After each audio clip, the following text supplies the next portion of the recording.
तो अब दिल्ली जैसे शहर में, देश की राजधानी में, अगर कोई एक सीरियल किलर हो तो जाहिर सी बात वो अपने आप में एक कहानी बनती है। लेकिन अब मैं आगे से कहूं कि एक सीरियल किलर हो और वो कत्ल के बाद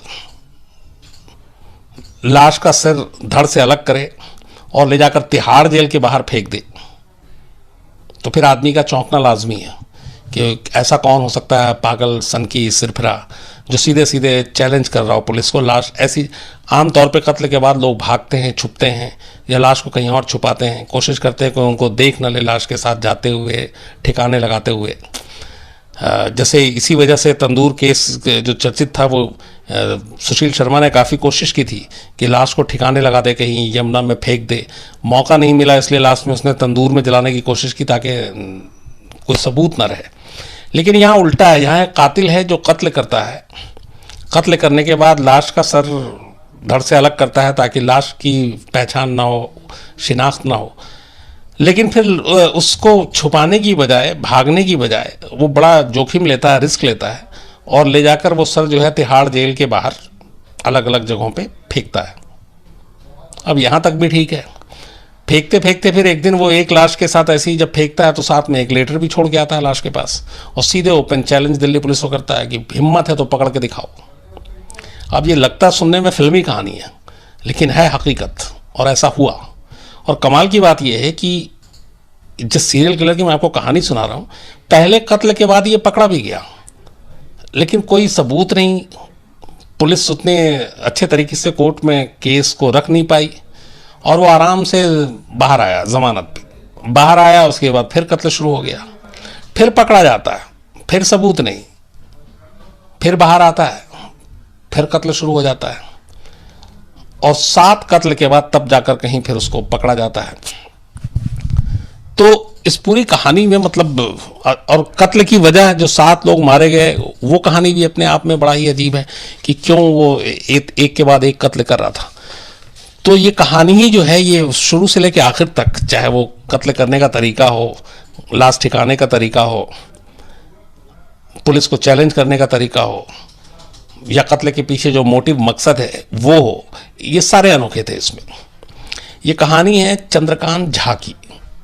चंद्रकांत झा एक शख्स जो बिहार से दिल्ली में आता है रोजी रोटी की तलाश में, दिल्ली में काम करता है, ठीक ठाक अच्छा खासा, और उसके बाद वो कैसे क्राइम के रास्ते पे चलता है। तो चंद्रकांत झा बाद में, पहले कहानी होता क्या है कि 1998 में दिल्ली में एक लाश मिलती है आदर्श नगर तिहाड़ जेल के पास। लाश का सर गायब, धड़ अलग। ये पहली लाश थी।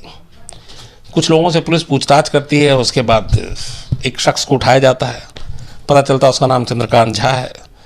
पुलिस उससे पूछताछ करती है, अदालत ले जाती है, लेकिन अदालत में इसलिए वो बरी हो जाता है कि जिसकी वो लाश थी उसकी ही आइडेंटिफिकेशन नहीं हो पाई।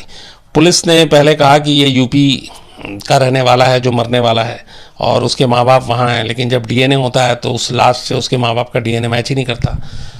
तो डिफेंस का लॉयर कहता है कि जब लाश ही नहीं मालूम किसका है तो फिर कत्ल का मकसद आप कहाँ से इस्टेब्लिश करेंगे। तो तमाम झोल थे। तो उस पहले कत्ल के बाद झा को पकड़ा भी जाता और वो बरी भी हो जाता है, क्योंकि पुलिस के पास कोई सबूत नहीं था।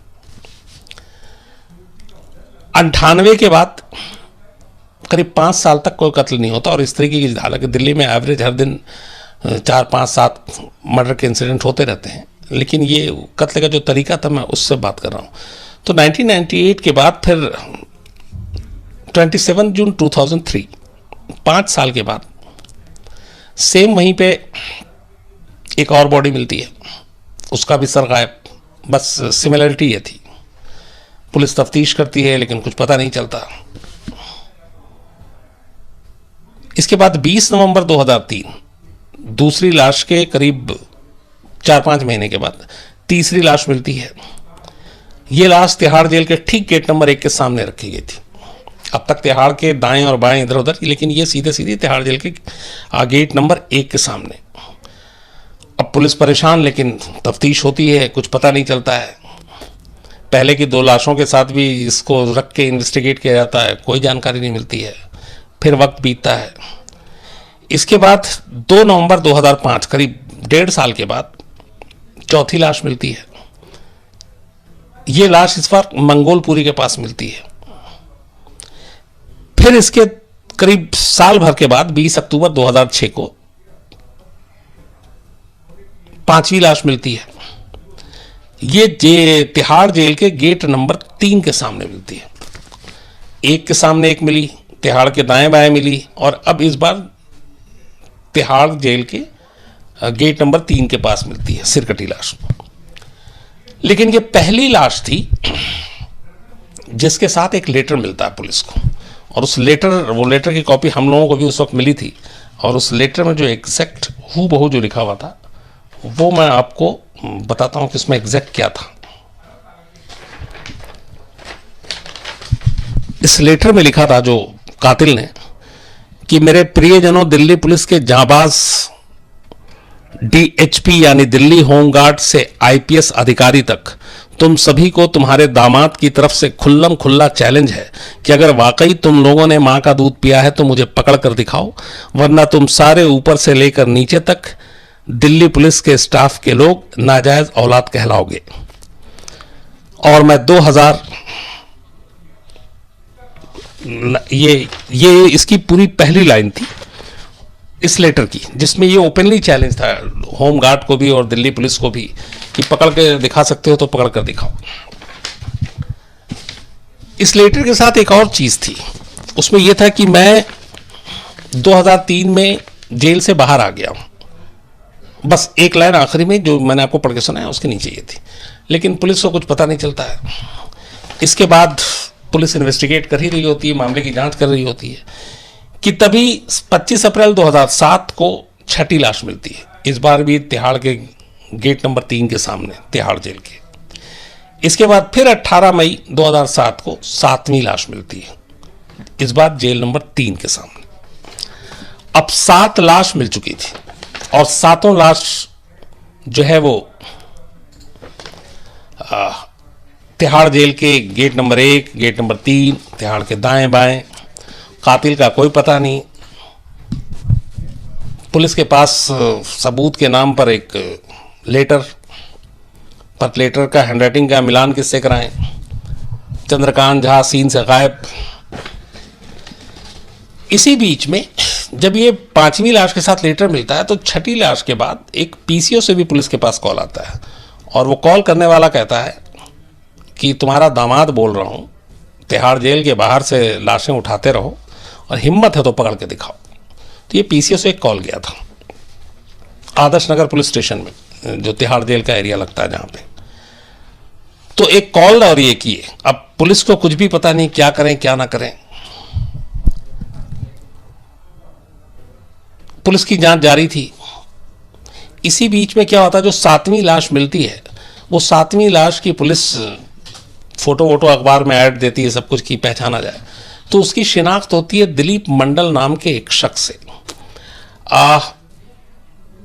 और दिलीप मंडल के माँ बाप का भी फिर पता चल जाता है, डीएनए भी होता है, पता चलता है हाँ वही है।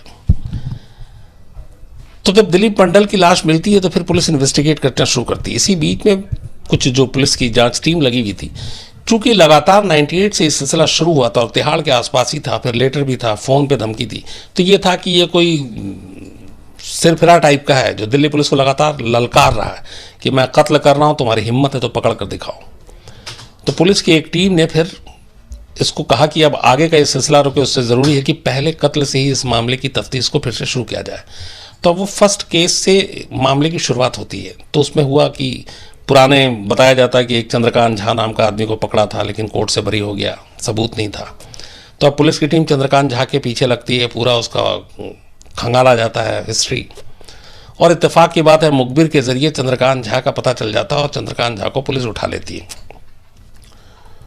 उठाने के बाद पुलिस उससे पूछताछ करती है। तो जब वो उसके घर जाती है तो पहली बार चंद्रकांत झा के घर से एक चाकू मिलता है जिसपे तब भी ब्लड स्टेन थे, खून के धब्बे थे। पुलिस उसको जब जांच के लिए भेजती है तो पता चलता है कि जो दिलीप मंडल की लाश का जो ब्लड था वो उससे मैच कर गया था उस चाकू से, पहली चीज़ थी। दूसरा, फिर इसको जब पूछताछ की जाती है सख्ती से, तो वो बताता है कि हाँ उसने सर कहाँ फेंका है। तो पहली बार सर और धड़ दोनों, मतलब सर के साथ धड़ भी बरामद होता है और वो इस्टेब्लिश हो जाता है कि ये कत्ल इसने किया है। इसके बाद पुलिस तमाम पूछताछ करने के बाद इसकी हैंडराइटिंग को भी फिर मिलाया जाता है। जो लेटर मिला था वो पुलिस की रखी हुई थी दूसरी टीम, फिर हैंडराइटिंग का जब मिलान होता है, फॉरेंसिक की रिपोर्ट आती है, तो हैंडराइटिंग मिल जाती है चंद्रकांत झा के हैंडराइटिंग से। तो अब ये कई बार, पहली बार पुलिस के हाथ में कुछ पुख्ता सबूत लगे। इसी के बाद पुलिस फिर अदालत में जाती है और चंद्रकांत झा के खिलाफ ये पूरे 7 के 7 मर्डर के केस में चार्जशीट फ्रेम करती है।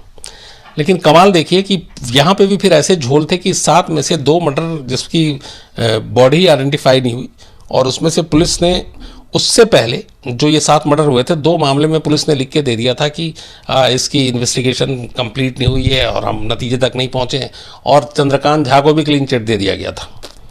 तो ये सारी चीज़ें फिर सामने आ रही थी कि उसको पहले भी पकड़ा और वो छूट गया था। तो इस बार भी जब गए ये कोर्ट में, तो कोर्ट में जाने के बाद कोर्ट ने जब पेश किया गया तो 7 मर्डर के जो चार्जेस फ्रेम हुए, जमानत दे दी गई चंद्रकांत झा को 7वें मर्डर के बाद भी, और कहा गया कि नहीं आपके पास पुख्ता सबूत नहीं है। और उसमें एक जो आप हैंडराइटिंग की जो मिलान हुई थी उसमें ये कहा गया था कि ये लेटर करीब 2-3 साल पहले लिखा गया था 5वें मर्डर के बाद, और पुलिस ने सिर्फ ये गलती की थी कि उस लेटर को सील बंद करने की बजाय यूं ही लेटर इधर से उधर, इस पुलिस वाले के हाथ से उस पुलिस वाले के हाथ से, और उन्होंने यूं ही फॉरेंसिक को भी भेज दी।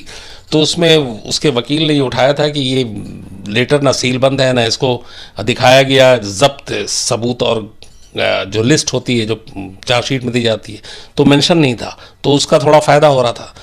तो ज़मानत मिल गई, लेकिन तब पुलिस को फिर हाथ पैर फूले होने लगा कि बड़ी मुश्किल से तो पकड़ा गया, ये फिर बच जाएगा। इतिहास पहले भी ये बच चुका था। फिर पुलिस ने सारा काम बहुत सीरियसली किया, और उसके बाद फॉरेंसिक के अलावा जो ये चाकू पे निशान मिले थे, फिर जो दिलीप मंडल आखिरी की जो लाश आइडेंटिफाई हुई और उसकी निशानदेही पे चूँकि धड़ और सर बरामद हुआ, तो वो एक पुख्ता सबूत था। तो भागी भागी फिर जब ये इसको 7वें मर्डर के बाद भी जमानत मिल गया, उसके बाद पुलिस दोबारा अपील करती है, अर्जी देती है, तब अदालत को लगता है कि हाँ ये पुख्ता सबूत है। फिर अदालत उसकी जमानत को खारिज करती है और कहती है कि 7 मर्डर का इसके ऊपर मुकदमा चलाओ।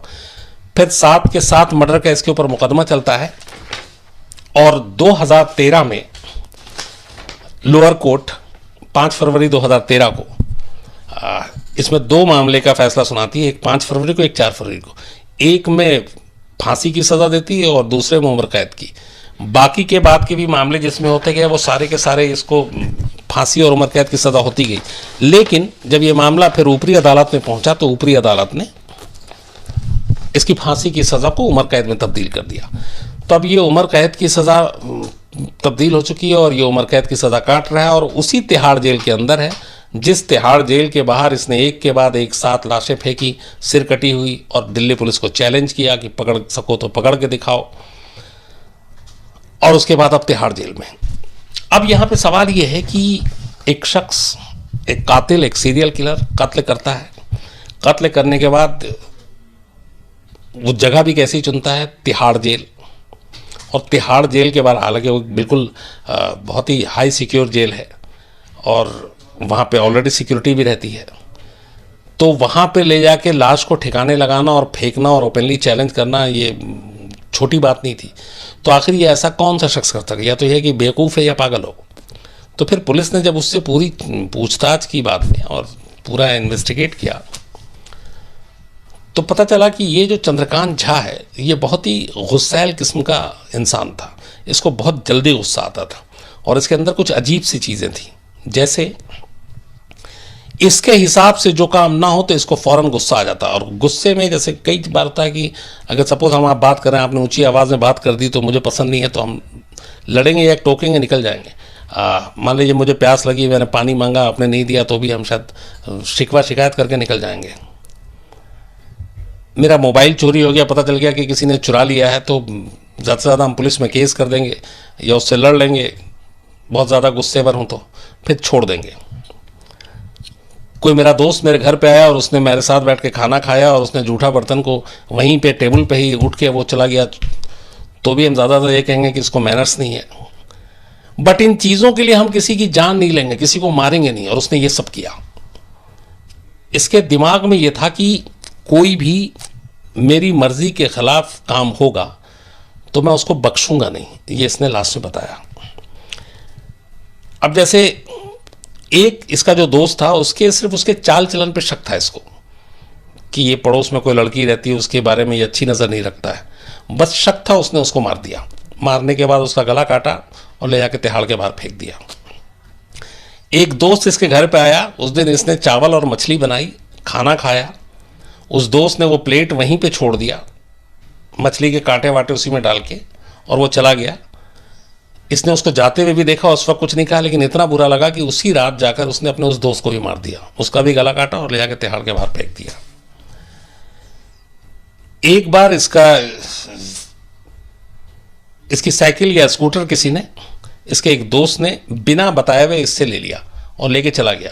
वापस जब वो रखने आया तब इसे पता चला।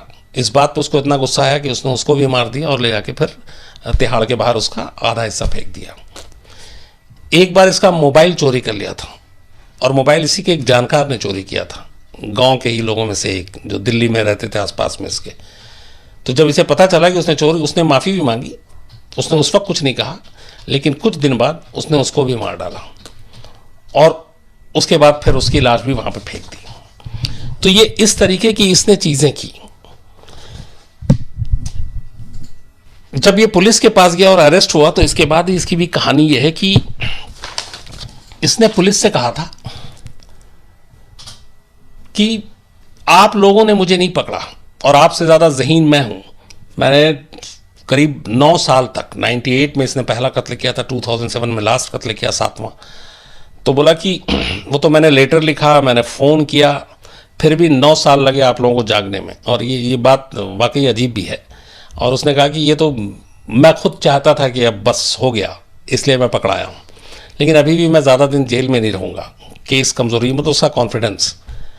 लेकिन फ़िलहाल सच्चाई ये है कि वो आखिरी में पकड़ा गया, और वो ये भी सच है कि वो पकड़ा गया अपनी ही 2 गलतियों की वजह से। एक, जो उसने 5वीं लाश के साथ लेटर लिखा था, बाकायदा अपने आप को दिल्ली पुलिस का दामाद बनाकर, बताकर। दूसरा, जो उसने पीसीओ से फ़ोन किया था लाश तिहाड़ जेल के बाहर, जब इन्वेस्टिगेशन बाद में आई तो इसने जब लाश फेंकी तो ये जनरली लाश या तो बिल्कुल सुबह सुबह या देर रात ले जाकर फेंकता था। तो उसी वक्त इसने लाश फेंक के और सीधा जो पहला पीसीओ था वहाँ से जाके इसने कॉल किया था। उस पीसीओ के ओनर ने बाद में जब अदालत में इसको पकड़ा गया, 7 मर्डर का मुकदमा चला, तब उसने आइडेंटिफाई भी किया, उसको पहचान भी लिया कि हाँ यही आया था उस दिन फ़ोन करने के लिए। तो ये भी एक गवाही अहम साबित हुई। तो फिलहाल इसे पुलिस मान के चल रही कि एक तरह का साइको सनकी टाइप का था, और इस वजह से ये कत्ल करता था, क्योंकि इसके कत्ल का जो मोटिव है उसमें एक भी चीज़ एक्सेप्ट या हजम करने वाली बात नहीं है कि कोई किसी को दुश्मनी में मार सकता है, तमाम और वजह हो सकती है, लेकिन सिर्फ इसलिए कि कोई जूठा बर्तन उसके टेबल पे छोड़ के चला जाए, कोई सिर्फ मोबाइल चुरा ले, किसी को शक हो कि ये इसकी नीयत ठीक नहीं है, तो ऐसी चीज़ों पर कोई किसी की जान ले ले, ये समझ से परे की चीज़ थी। लेकिन हकीकत यही है कि जो पुलिस ने जो मोटिव बताया वो यही सारे मोटिव है जो मैंने अभी आपको बताया। तो ये दिल्ली के चंद्रकांत झा की कहानी थी, जो सीरियल किलर, और इस वक्त वो अभी उसी तिहाड़ जेल में है, जिस तिहाड़ जेल के बाहर इसने तमाम धमकाया, धमकी दी, दिल्ली पुलिस को चैलेंज किया, और इसकी फांसी की सज़ा को अब उम्र कैद में तब्दील कर दिया गया है। तो अब जहाँ उम्र कैद मतलब ये जब तक जिंदा है तब तक इसकी सांसें जो हैं वो गिरवी रहेंगी।